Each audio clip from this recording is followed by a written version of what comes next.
ये वो सिंगर हैं जिनकी गाई हुई गजल को सुनकर रफी साहब ने अपने सेक्रेटरी से पूछा, ये मैंने कब गाया था। जनता हवलदार का इनकी आवाज में गाना सुनकर राजेश खन्ना साहब ने कहा था, रफी साहब ने इस गीत को बहुत मूड में गाया है। कई हिट फिल्म्स के कई हिट गीत, लेकिन ये कहते हैं कुछ गलतियां हुई जो अगर ना हुई होती तो शायद सेलिब्रेट करने को और भी लंबा और गीतों से भरपूर करियर होता। मैं बात कर रही हूँ सिंगर अनवर हुसैन जी की। और ऐसा क्या हुआ था जिसे आज सोचकर इन्हें लगता है कि काश ये ना हुआ होता। आज यही बताने वाली हूँ, रील नहीं रियल स्टोरीज में।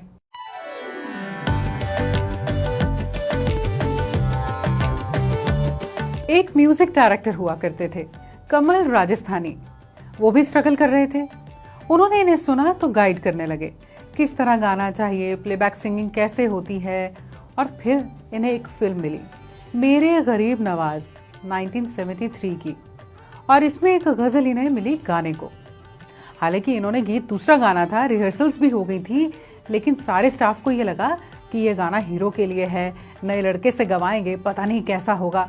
तो उन्होंने रफ़ी साहब से इस गीत को गवाया, रिक्वेस्ट की उनसे, बजट नहीं है लेकिन हम चाहते हैं रफ़ी साहब आप इस गीत को गाएं।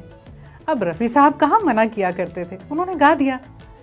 अब जो गज़ल इन्हें मिली वो इनके लिए बहुत लकी साबित हुई, इसे बहुत पसंद किया गया।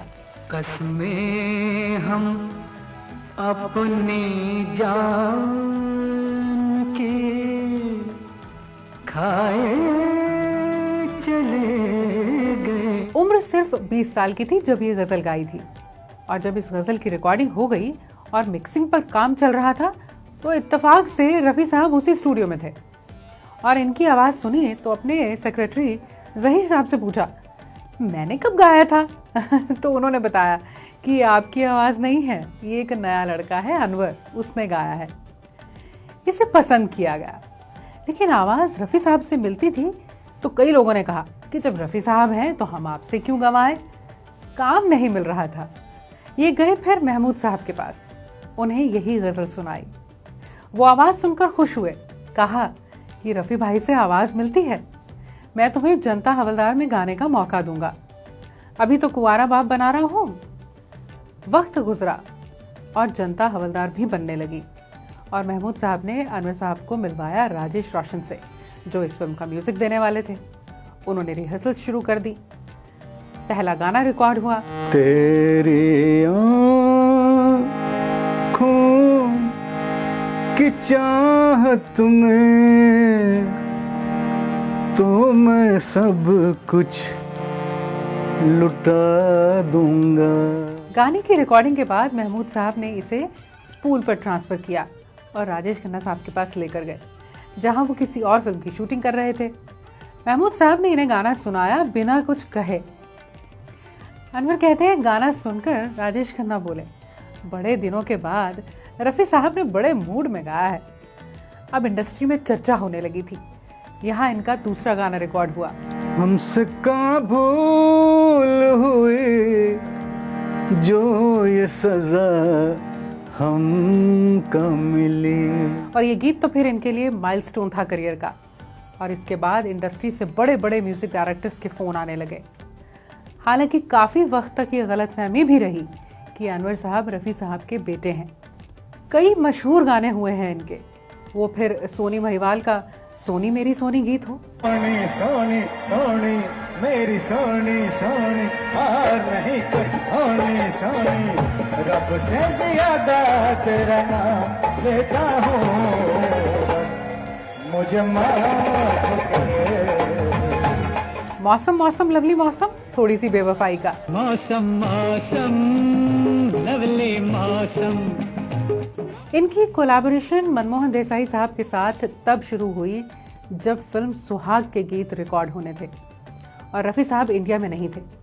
गाना रिकॉर्ड होना बहुत ज़रूरी था, तो लक्ष्मीकांत जी ने कहा, एक नया लड़का है अनवर, आवाज़ रफ़ी साहब से मिलती है, उससे गवा सकते हैं। गाना रिकॉर्ड हुआ तो मनमोहन देसाई बहुत खुश हुए और फिर फिल्म नसीब के एक गीत के लिए बुलाया, दोस्ती इम्तिहान लेती है। लेकिन नसीब फिल्म के दौरान अनवर कहते हैं मुझसे एक गलती हुई, जिसकी वजह से प्लेबैक सिंगिंग पर बहुत असर हुआ। ये गीत सुमन कल्याणपुर और कमलेश अवस्थी जी ने भी गाया था।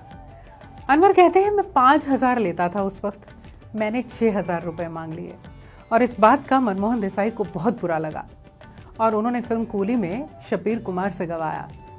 और ऐसा ही राज कपूर साहब के साथ भी हुआ। फिल्म प्रेम रोग में सभी गाने इन्होंने रिहर्स किए, लेकिन यहाँ भी इसी वजह से सारे गाने जाते रहे। सिर्फ एक गाना ही इस फिल्म में इनकी आवाज में रहा।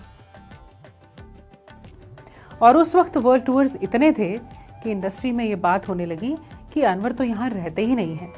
अनवर साहब अक्सर कहते हैं कि जब बैठकर सोचता हूँ तो फिर कई बातों को सोचकर आज भी तकलीफ होती है कि ऐसा ना हुआ होता तो अच्छा होता। ये सच है कि अगर कुछ लम्हों ने उस वक्त सही करवट ली होती तो शायद इनके करियर में कई और गीत शामिल हुए होते। ऐसा तो नहीं हुआ, लेकिन जितना सच ये है उतना सच ये भी है कि इनका जितना भी काम रहा है उसे आज भी याद किया जाता है और जाता रहेगा।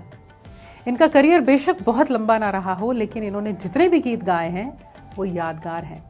इनका नाम जाने माने सिंगर्स में शामिल होता है। इनकी आवाज़ इतने सालों बाद भी खोई नहीं है।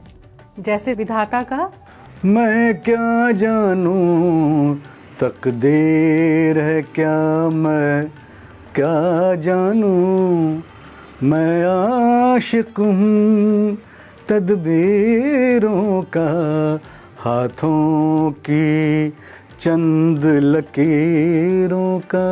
अर्पण का मोहब्बत अब तिजारत बन गई है, तिजारत अब मोहब्बत बन गई है। इन गानों को भला कैसे भूल सकते हैं।